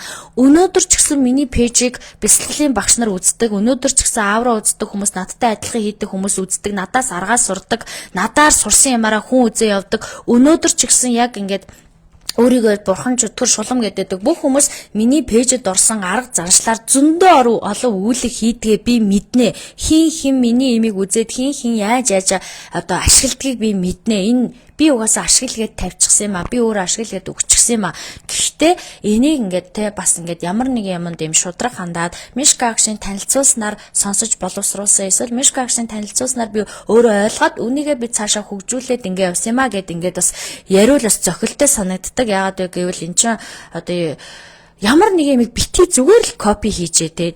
Зүгээр копи паст бити хийжээ. Хүнээс юм сурсан бол заавал сайжруулж, заавал боловсруулж, заавал нэмжих хэрэгтэй байдаг. Юу ч мэдгүй копи паст хийгээд бол та хөгжчихгүй. Дээрээс нь хүний имийг одоо мэдлэг мэдээл эн чинь би маш их цаг хугацаа, маш их энерги, маш их сэтгэл гаргаж сурж боловсруулсан зүйл байгаа. Энийг зүгээр нэг хүн орж ирснэ. Өө чи юу мэдээ чаддаг ингэж хизээч би мэдлэгээ тэгэж одоо хүнээр төгжүүлэхгүй. Би өөрийнхөө хийж байгаа мэдж байгаа зүйлийг би мэдчихээн. Миний зүрх сэтгэлийг яраад харсан ч цэвэр ариун байгаа учраас би хүнд юу гэж харагдах надад сонирн биш. Би өөрийгөө мэдж байгаа, өөрийгөө таньж байгаа, өөрийгөө ойлгож байхад бол хангалттай. За би энэ сурсан шившлэг дом видео энэ арга чаргуудаа хизээч нэг ч удаа хүний муу муухай зүйлийн төлөө муу сэтлэр нэг ч удаа ашиглаж байгаагүй. Эсвэргээр нь би дандаа сайн сайхны төлөө буюу өөртөө ч би ашиглаж чаддгүй. Би надад мөнгө төгрөх хэрэгтэй ч юм уу, надад юм хэрэгтэй хахад би бараг залхуураад аргаа мэддэгч заа гэд орхидог. Харин хин нэгэнд хэрэгтэй гэд хин нэг надад зовлонгоо ярих үед тэр хүн туслах гад би бол цаг гаргадаг. Энэ угаасаа энэ ажлыг сонгосон бүх хүмүүсийн зүрх сэтгэлд нь байдаг мөн чанар ахгүй юу? Ийм л зүрх сэтгэлтэй хүн угаасаа энэ ажлыг хийн штэ. Өөр юу гэж хүний төлөө зүрхэн цохилдгоо хүмүүс юу гэж ийм ажил хийх юм бэ? Чадахгүй. Нэг жил хийгээл болно, нэг сар хийгээл болно. Яагаад гэвэл эн чинь маш хэцүү ажил ахгүй юу? Хүсэх ажил биш. Аавра энерги үзье, бясалгалын багший гэдэг чинь мөрөөдлийн ажил биш шүү. Ямар хэцүү энергиуд орж ирдэг, ямар хэцүү зүйлийг туулдаг. Өөрөө биеэ өвдсөн над ингээд нуруу ууц минь өвдсөн миний өөрийн махан биений хувьд маш хэцүү байх үед би цэг суугаад хичээлээ заах үедээ яг заадгаараа заагаад дуусах цаг минутанд яг дуусгадгаараа дуусгаад бүх зүйл дуусны дараа сая нэг цай уугаа суух тийм одоо ажил ахгүй. Өвдөж гин гэж хэлэх хэрэг байхгүй, ядарж гин гэж хэлэх хэрэг байхгүй, бүгдийг бусдын төлөө зориулаад явдгаа. Яг хэвдээ гаднаас ингээд лам хуврах хувц өмсөөгүй, ямар нэгэн шашны юмд ороогүй болохоор ингээд нэг шашин ч юм уу юу чи хин ч юм шиг хинч биш юм шиг харагдчихэж болно. Хувцаараа ялгарахгүй, өнгө төрхөөрөө ялгарахгүй, зүрх сэтгэл ур чадвараараа ялгарнаа. Би айгүй гоёг хатар шиг хаашиг хувц өмсөө сууж чаднаа. Утгагүй надад. Би зүгээр өөрийнхоороо баймаар байна. Би өөрийнхоороо ингээд сайхан байдгаараа байгаа л. Инээдгэр энийгэл зовх үедээ заваад уйлах үедээ уйлал гэхдээ энэ ажлаа чин сэтгэлээрээсээ хийгээл явмаар байна. Миний би ингээл өөрийгөө бурхан юм уу бод садаа юм а та яасан мундаг нэр дуудуулахыг хүсэхгүй байна. Би зүгээр хүн. Би чинь ингийн үедээ зүгээр пүүзэн өмсөж, джинс өмдөө өмсөд гадар дотор яваад хүнсэд цуглуулад явж байгаа штэ. Тэрнээс би чи тэнгэр мэнгэр үйл хөлөглөөд нисэж үсээд. Тэгж явахгүй шүү дээ тий. Тэгээ яг хэвдээ хүмүүсийг нөгөө хүмүүс юм болгочдөг байхгүй. Та ямар мундаг юм бэ? Та ямар бурхандлаг юм бэ? Та ямар тэнгэрлэг юм бэ гэдэг. Нөгөө хүмүүс нөхөрхөө би тэнгэр юм бахта би охин тэнгэр би бодсадаа би бурхан юм бахтаа гэж бодчихдог.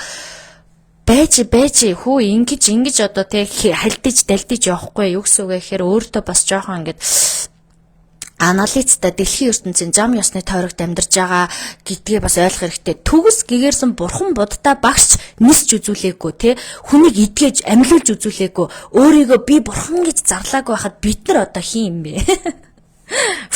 Гайхаад байдаг шүү дээ.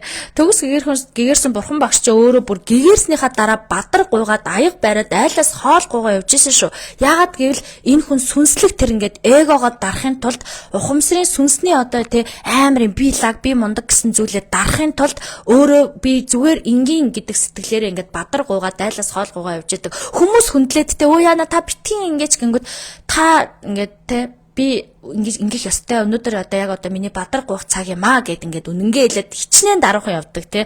Дээрэс нь гэгэрсэн сургаал нэдэг байхгүй юу? Та гэгэрсэн ч гэгэрхийн өмнө модоо хагалж байсан бол гэгэрсний дараач модоо хагална. Гэгэрснээ би гэгэрчлээ чи миний модыг хагал гижин гэдэг бол сүнсний эго штэ. Сүнсний тэнэглэл штэ.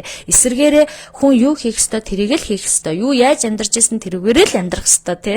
Хүн яаж харагдана одоо нүүр царай ийм харагдчих чаа одоо би өөрөөр яаж цэвсрээгаа өөр яаж одоо өөрчлөх өвдөө тий. Би чин залуу хүн би чин одоо би дөнгөж 30 гараа явж байгаа гэр бүлтэй залуу эмэгтэй. Тэгэхээр би чи нүүр амаа бодмаар санагдвал бодно тий. Одоо ямар стил имиж тухайн жил он цаг мөчөд одоо гоё тренд болж ин тэр мэрийгээ дагна штэ. Трендэд дагна штэ гэдэг шиг тий. Намайг ингээд нэг удаа бүр ингээд бүжиглжсэн чинь Хөөх та бүжиглдэм үү гэж асууж байсан тохиолдол гарсан. Хүүе би чинь бүжиглэн, би чинь багасаа бүр бүжгээ авьяастай бүжгэн дуртай байсан. Би чинь бага насндаа 7 дугаар ангидаа 8 дугаар ангидаа найзынхаа ангийнхаа охтуудаа бүжгийн тулаа игээд ингээд үнэхээр рэпер охин байлаа штэ. Тэгээд надад дотор маань бүжиглэх дуртай хүсэл байхад би одоо бүжиглэхгүй би багшаа би тийм би бясалгагч би бүжиглэхгүй гэж явж байгаа юм аашаа. Үгүй нөө ерөөсөө тийм байхгүй. Яг эсэргээрээ байдаг байгаа. Би хамгийн энгийнээрээ байхаа хүсдэг. Би яг нэг хэдэн жил бол нэг 2 жилийн өмнө бол бүр ингээд дэлхийн ертөнцөөс тасарч ирсэн үе бол байдгаа. Яагаад гэвэл хараа бясалгал хийгээл ганцаархнаа нэг өрөөнд ном уншаал юм бичээл хүний зовлон сонсоол ингээд суугаад хар хүн бас айгүй ертөнцөөс тасардаг байхгүй юу. Яг энэ ертөнцөөд тасархаараа бүр ингээд яг ингээд янз бүрийн юм хараад мэдээ тэрнтэйгээ харилцаад ярилцаад илдэв бас болдгоо. Би чинь зөндөө тийм зүйлийг нүдэрээ биеэрээ мэдэрсэн, сонссон. За нэг жишээ хэлээд өгчүүл одоо аман ангаагаад ирүүн мултарчих юм болов яах юм бол хэцүү юм те.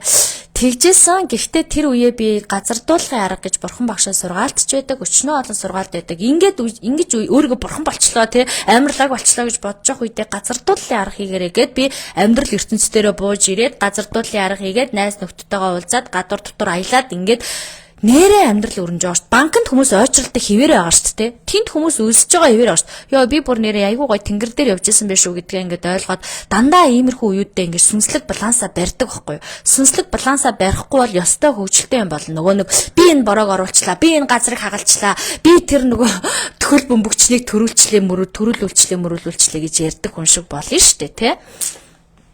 За дээрэс нь надад нэг за би бүр үнэхээр сонирхолтой хэлээ. Энэ сүнслэг зүйлийг сонирхож байгаа хүмүүстээ зориулж хэлж байгаа шүү. Бурхан минь зөв ухаанаар, зөв сэтлэр, эрүүл сарвал ухаанаар сонсоорой. За нэг удаа би нэг эмэгтэй над дээр орж ирж үзүүлсэн. За тэр эмэгтэй орж үзүүлээд тэр эмэгтэйгийн дүүн эмэгтэй дүүн нас арсан байсан. Эмэгтэй дүүн нас орохтой эмэгтэй дүүн яг л ингээл айгүй хөөрхөн залуу гой насандаа гэр бүлтэй байж байгаа. Нөхөр нь санамсаргүй юм шидэд муудалцсан байсан. Тэр үедээ санамсаргүй юм шидсэн чинь толгой дээр нь эмзэг цэгтэн тухайн үед ноноод тэр эмэгтэй нас арсан байсан. За тэр эмэгтэй нас орохоос өмнө нөхөртөөгөө маргалдчаад эгчтэр очиж эгчээ ингээл нэг ярих галтай нөхөртөөгөө муудалцсан болохоор ингээл жоохон пм уугаал хамтдаа ярьж марж суух гэсэн чи ихнэр эгчин жоохон ингээд ажилдаа завгуудаа түүртээд нэгдэж хоёрдож эгчин бас жоохон нэг нөхрөөс нь санаа зовоод нөхөр нь ингээд эгчтэр очсноо хоёлоо ууж муугаад ингээд буцаад гэртээ орохоор чи хинтээ уусан эгчтэй уусан энэ хэр гэр бүлээр ууж идэх юм болоогоо бодчих байх гэж бодсон гэж байгаа байхгүй. Тэгэж бодсон. Тэгээд эмэгтэй дүүгээ чи яг одоо хар яагаад ингээд пм ууцсан яагаад нөхөр мөхөртөө муудалцсан одоо харь одоо яв гэд явуулсан. За эмэгтэй дөнгөж яваад очиод төд удаагүй байхдаа нас орсон. Яагаад үл гэрлүүгөө буцаад орсон нөхөртөө дахиж маргалзаад нөхөр нь зөв ундааны арцны ундаач илүү ингээд ундаа аваа шидсэн. Тэгээд толгой дээр нь оноо тэр эмэгтэй нас орсон байсан. Энэ үйл явдалд их чинь маш их харамсаа өөрийгөө ингээд та нар ч гэсэн бодоод үз. Би ч гэсэн харамсах байсан. Яагаад үл айгүй харамсан. Би яагаад дүүтэйгээ юм яриаггүй юм бол би яагаад дүүгээ хайрлажаагүй юм бол би яагаад ингээггүй юм бол гих мэдчихлээ. Тэгээ харамсаад над дээр ирээд засал хийлгэж надад үзүүлсэн. За засал хийлгэж явах хооронд бит хоёр угаасаа засал хийж явахдаа эмэгтэйгийн дүүгийн сүнсийг нь дуудаад дарагдаад ингэсэн. За тэгээд би засал хийж байгаа хүнээсээ та сая юу болсныг харсан уу, юу болсныг мэдэрсэн үү гэсэн тэр эмэгтэй мэдэрсэн. Дүүгийнхаа юу гэж хэлснийг сонссон уу гэж хэлсэн. Эмэгтэй болон айгу дүүг нь ингээд дүүн нас орцсон учраас айгу гомдолтой нөхрийг нь ингээд хорих гээд гомдол гаргасан. Тэ нөхрнөөс өөрийгөө хориулахгүйд бол ингээд өмөрж мөмөрөөл янз бүрийн шалтгаан гаргаж байгаа нь бас эмэгтэй таалагдаагүй юм байлээ л те. Мэдээж бас тэхэл багталтаа те. Би буруутаа гэж хэлээгүй ингээд өөрийгөө зөвтгөхөд байсан нөгөө хүн ч бас хоригдмааргүй байгаад байна шүү дээ те. Тийм болсон. За тэгээд эмэгтэй ингээд нөхөрт нь ингээд амар гомдоод явж байсан. Тэр их чинь айгу гомдол бүр айгу хорсол орж ирэхдээ ч нөхрийн муусаар орж ирсэн. Тэгсэн чинь тэр заслын дараа та ингээд айгу уйлаа сэтгэл хөдлөл айгу ихтэй байсан. Та юуг сонсон зүйлийг ингээд ойлгосноо гэсэн чинь би ойлгосон. За юу гэж хэлсэн гэсэн чинь ингээд манай нөхрийг нэрийг хэлээд нөхрийнхөө нэрийг хэлээд ингээд 50 орхоо тэрний буруу байхгүй. Үнэндээ тийм санаатай сэтэлтэй ингээд намайг алъя гэж алаагүй маа зүгээр ингээд санамсаргүй зүйл болцсон ба одоо та тавьчгаа уучлалцгаа гэж хэлсэн байсан. За тэрийг бол би бас мэдэрсэн. За түүний дараа манай ажлын өрөөнд тэр бүхэн болоо тэр засал энергийн засал дуусаад тэрний дараа би ажил дээрээ ганцаараа үлдсэн. Тэр ажил маань ингээд би 150 м2 илүү том талбайд ганцаархнаа байдаг байсан. Тэгээ би дандаа шөнө ингээд орой 3-4 цаг хүртэл сууж юм бичээж ингээд бясалгал хийж суудаг байсан. Одоогоос 2 жилийн өмнө юм уу да. За тэр үед би бол ингээд үнэхээр бас ингээд байгаа ингээд гадаа гараад банкнд юм ойчралтыг мартцсан бүр тийм ажил амьдралаас холтцсон те гэр орныхоо хүнсийг цуглуулдаг байсан манай нөхөр ингээд бүх хүнс mëсээ цуглуулад надад ер нь тийм гэр орны ажилд намайг оролцуулахгүй яг л би өөрөө хийж байгаа энэ ажилдаа ингээд сэтгэл зүрхээ зориулаад бүр ингээд бүр те өстой жинхэнэ нөгөө ертөнцөөс тасарч явж явах үе тэгэхээр ингээр айгүй ингээ мэдрэмжүүд айгүй хөгжиж айгүй дээшлдэг. Гэхдээ заавал тэгж дээшлүүлэх албагүй хүн зүгээр ингээ сайхан байж байгаа ч дээшлүүлж болдгоо. За тэгээд гэртээ ажил дээрээ суужсэн би орой онлайн бяцлаглынхаа хоолойг уншаад ингээ бүх хүмүүс офс тарангууд ганцаарн ингээ хоолой уншаад онлайн бяцлаглын хоолой уншна гэдэг чинь айгүй хэцүү ажил байхгүй. Зүгээр ингээ хоолой уншчихдгоо. Тэр чинь яг минут секундэд ингээ мэдэрч яг энэ минутанд нь энэ миний одоо онлайн бяцлаглыг үзэж байгаа хүн ингэж орж ирж энийг мэдэрч ингэх ёстой гэдэг ингээ уншихаар хүнээс айгүй энерги зарцуулагддаг.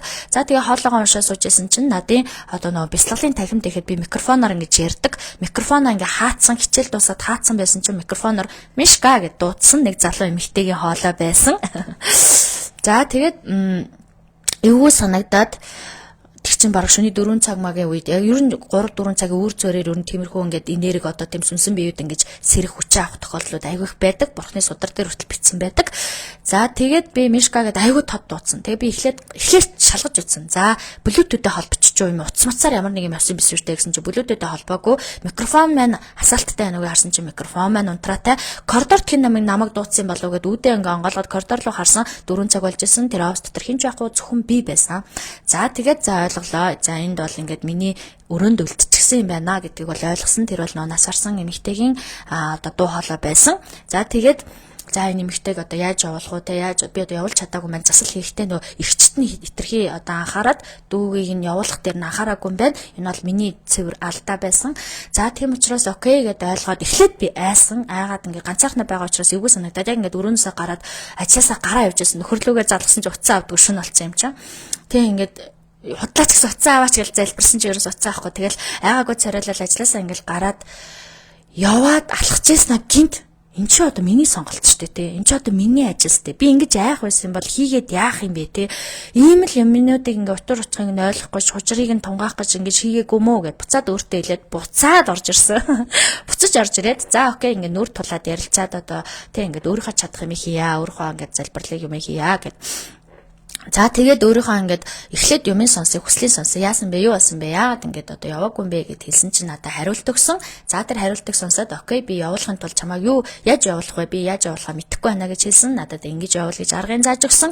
Тэр аргыг нь би хэрэглээд тэгээ маргаашнаас нь бол сайхан болсон. Гэхдээ өмнө нь яваагүй байх үедээ ингээ аягүй хүрээнд дууч юм гаргадаг байсан. Тэр нь ч зүгээр болсон. За энийг би нэг айхтар үлгэр домгийн төвшөнд ярьсангүй сайхан хөнгөн тэгшин ингээ ярьчлаа. Юу вэ гэвэл яг иймэрхүү үйлдэлүүд байдаг. Иймэрхүү зүйлүүдийг байхаар хүмүүс юу гэж боддог вэ гэхээр өөрийгөө ингээд айгүй мандаглаг би энийг хийчлээ би тэр сүнсийг явуулчлаа би тэр сүнсийг дуудчихлаа би энийг авчирчлаа энэ төр гэдэг ингээд айгүй ингээд сүнслэг эгон нэмэгдээд байдаг. Ингэсэн хүн чинь өөрийгөө бусдаас өөрөөр хардаг. Юу вэ гэхээр би ийм мундаг энэ хүн юу ч чадахгүй матахгүй ч гэдэг юм уу те ингэх гээд байд юм аа.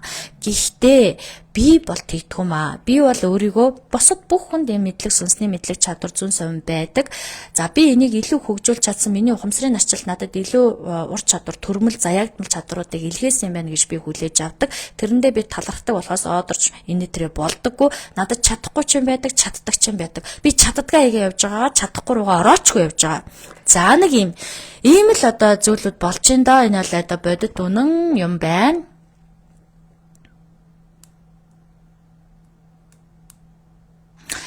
За ингээд нүдээ өнөөдөр жоохон будсан юм аа. Жоохон өнөөдөр сайхан гэр орноосоо гарахаас өмнө өглөөгөр би жоохон гэртээ хүнс mëсээ цуглуулсан. Тэгээд нүүр мөрөө бодохдоо ингээ нүд мүдээ нэг боддгүй юм. Гэхдээ заримдаа боддгүй юм гэж. Тэгээ өнөөдөр жоохон бодч мудмаар санагдаад нүд амаа жоохон юм буудаад нэг жоохон гангарцсан юм аа. Тэгсэн чинь нүдрөө нь харж ярьдаг байсан чинь нүдрөө нь харж чадахгүй байна гинэ. Би чинь ер нь одоо яг нэг өөрийнхоороо бол нилээн бодог шонхон дуртай, мэлтээлэг.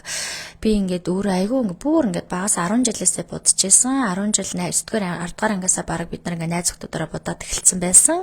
Тэгээ би ер нь бодог шонх юм гоё маа, эмэгтэй хүн ингээд гоё маа яалгүй юм байх айгүй дуртай.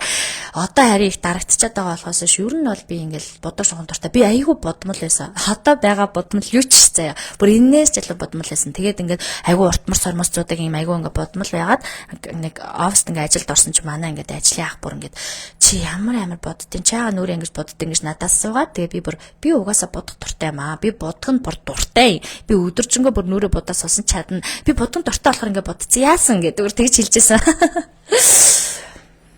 Гэхдээ одоо яг миний ажлын сонгосон сонголт маань бол намайг өөрчилж ийн л доо. Миний дотоод үзэл бодол, өөрчлөлт, ажилтай минь онцлогтой, ажлын онцлогоос минь шалтгаалаад миний маш олон зүйлүүд өөрчлөгдсөн ч гэсэн миний яацхуур өгөгдөл хизээч өөрчлөгдөхгүй. Би яг багаасаа ямар байсан тэр зам маань бол байж л байна. Үеийн үедээ мөнхийн мөнхтөө өвхөн хөвтлээ байж л авах учраас би өөрийнхөө нэг тэгж амар бүр 100% өөрчлөхийг боддгоо. Яг 2 жилийн өмнө тэр ингээд сүнслэг чадвараа ингээд айгүй өндөр түвшинд болгоод тэгээ явж байхдаа бол жоохон дэлхийн ертөнцийг бол шал өөр нүдээр харж исэн. Гэхдээ би ингэж болохгүй. Би өөрөө сүнслэг эготой болох гээд байна тий. Би өөрийгөө бусдаас өөр, би өөрийгөө бараг л нэрээ бурхан гэж бодлоо. Бурхан минь бууж ирээгээд газар дээрээ бууж ирсэн. Одоо бол би өөрөө чаддгийг чадаал, мэддгийг мэдээл чаддаг, мэддгээ бусдтайгаа хуваалцаал сайхан энэ өөрийнхөө номтой болог пэйж гэж би нэрлэмээргүй байдаг. Энэ миний дотоод ертөнц, миний ажил байдаг. Би бүх зүйлээрээ ингээд энэ зүйлдээ зориулдаг байхгүй тий. Би ингээд хүмүүстэй ингээд нөхөр мөхөртэй очим ямар нэгэн сэдвэр зөрчилддөг. Би ганцхан 100% миний ажил руу л битээ ор. Гойж ийн. Миний бусад юм хэлж болно. Ажил руу мэл битээ ор гэдээ бүр ингээд ажиллаа бол бүрх зүр сэтгэлээрээ сүнсээрээ хамгаалдаг. Ийм байдаг. Би энэ ажлаа үнэхээр дурлж хийдэг. Надад энэ ажлыг хийхэд хэцүү юм зөндөө байсан. Хэцүү мэдэхгүй юм байсан. Ядарч исэн, үхчихсэн ярих юм биш гэдэг шиг маш олон зүйлүүдийг туулсан ч гэсэндээ би бусдад тусалж байгаа гэж боддог сэтгэлээр үргэлж угаагдаж хөгжиж дэвшиж ирсэн. Би бусдаас би хизээч амьдралдаа сонсч байгаагүй тэр гоё талхлуудыг сонсч ирсэн. Би таны хүчээр нүд нэгдлээ, таны хүчээр миний амьдрал сайжирсан, таны хүчээр миний гэр бүл салах гэжсэн салхаа байсан, таны хүчээр би маш ингээд том өрнөөс гарч ирсэн, таны хүчээр би 570 гэдэг машиныг анх удаа Азийн суглаанд хожоод амьдралаа өөрчилж ирсэн энэ төргээд би хинээс сонсож хизээч сонсч чадхааргүй тэр гоё талархал, тэр гоё хүндэтгэлийг хүлээж авч ирсэн. Тийм учраас би ажилдаа хайртай, дуртай. Тэгтээ гээд би бурхан биш. Тэглээгээд би бурхан биш. Би бурханд туслагч гэж өөрийгөө боддог.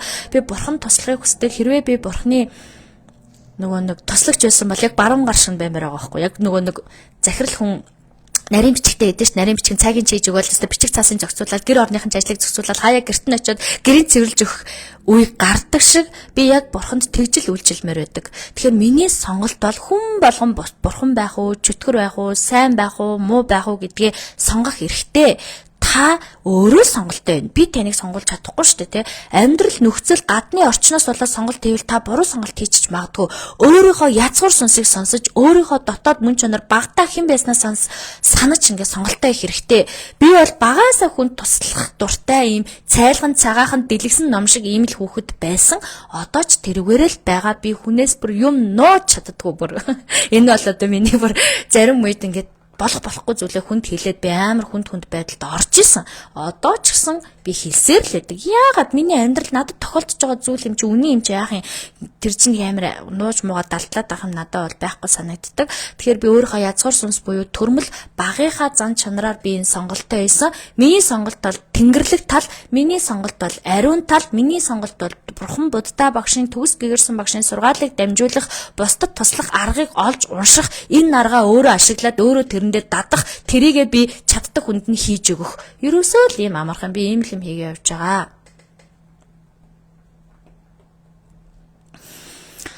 Тэгэл ингээл миний яриад дуслаа да гэж тий. За ийм л энэ да. Тэгээд ингээд та нарынхаа бас цаг завыг ингээд юу яагаад оройтулж иж магадгүй. Тийм учраас та нар маань одоо сайхан зүйлийн талаар сэтгэл зүрхнээсээ ярьсанд тань талархлаа гэсэн мэн үү. За баярлаа. Нүдэ бодоход гоё харагдаж байна шүү гэсэн мэн үү. Тийм байна уу? Би арай бас гоё харагдаж байгаа болол гэж бодод тий. Таалагддгаа гэсэн мэн баярлаа. Өргөл сайхан сэтгэлээрээ байдаг шүү. Сонсох маш дуртай. Баярлаа. Талархлаа гэсэн мэн комментууд орж ирж байна. Би ч одоо коммент байхгүй болохоор хүн амт үзэж байгаа юм бол үзэхгүй юм болоо гэж бодлоо шүү дээ. Ганцаар юм яриусаа байгаа юм шүү. Баярлаа ингээд та нартай гоё хэлж байгаад өөрийн дүр төрхөө ер нь бүх хүн гоё үзэсгэлэнтэй штэ. Бүх эмэгтэй гоё үзэсгэлэнтэй. Бүх эмэгтэй дүүрэн гэсэн давуу тал байдаг. Өөрийгөө маш гоё арчлаад хайрлах юм бол хүн болгон гоё харагдана. Өөрийгөө арчлахгүй хайрлахгүй муухай байвал ямарч гоё үзэсгэлэнтэй эмэгтэй хөөрхийг хөгшөрцөн нүд нь ядарсан арьс нь барцаацсан л явж идэг штэ. Би ч одоо ядархаараа бас хачин царайтай болчихдээ штэ. Ядарч мадраад хэдэн өдөр ажиллаад өөрийнхөө өөрөөс болоод өөрийгөө ингээд ядраагаа сууж байхдаа арьс ус ядарна, нүдам ядарна. Үнэхээр ядарсан байх үедээ хачин л юм харагддаг штэ.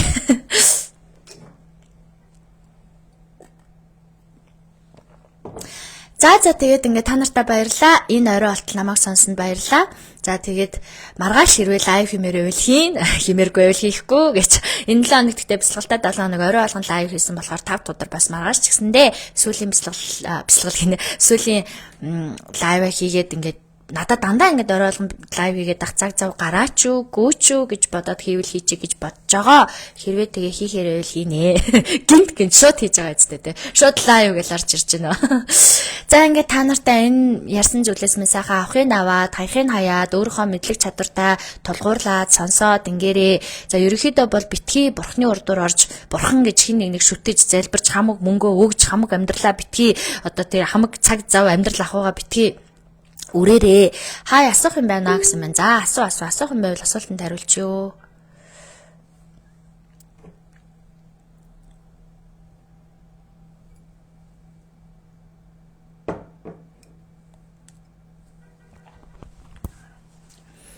Хин хаанаас юу асууя гэж хэлчихэд алга болчихоо гэж.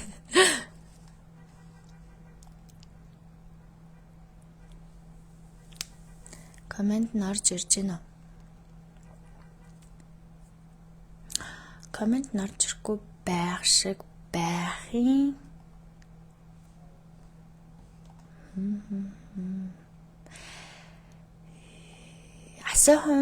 Асуух юм байвал асуугаарай.